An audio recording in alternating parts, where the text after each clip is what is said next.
ఈ పుస్తకాల్ని చదువుల్ని ఎవడు కనిపెట్టాడు గాని నాకు గాని కనిపించాడంటే కుక్కను కొట్టినట్టు కొడతా. అందుకే అంటారు గాడిదకేం తెలుసు గంధపు వాసన అని. ఏంది మా పుస్తకం మాట్లాడుతుంది? మాట్లాడటమే కాదు మీ జీవితాలు కూడా మార్చేస్తారా బ్లడీ ఫూల్స్. మా జీవితాల్ని నువ్వెలా మారుస్తావు? మీరు శ్రద్ధతో తలంచి నన్ను చదివితే మిమ్మల్ని 10 మందిలో తలెత్తుకొని బతికేలా నేను చేస్తా. దానికి చదువుకునేది ఎందుకు? తల పైకెత్తుకుంటే సరిపోతల్లా? జోకు బానే ఉందిరా. ఇంతకీ మీ నాయన ఏం పని చేస్తాడు? కంపెనీలో సెక్యూరిటీ గార్డు. అంటే వచ్చే పోయే కార్లకు గేట్లు తీస్తూ అందరికి నమస్తేలు పెడుతూ రాత్రుల్లో కాపలా కాసే ఉద్యోగమా? అవును.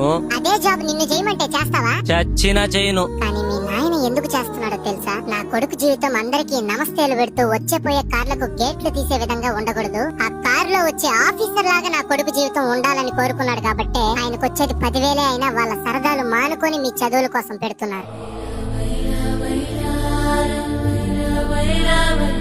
కాబట్టి చదువుకోండి. ఎందుకంటే పేదవాళ్ళ బతుకుల్ని గౌరవంగా మార్చగలిగేది ఒక్క చదువు మాత్రమే. ఇక నుండి మనము చదువుకుందామా మామా? బుక్ మూసేసి IPL మ్యాచ్ వస్తుంది, చూద్దాం పదరా.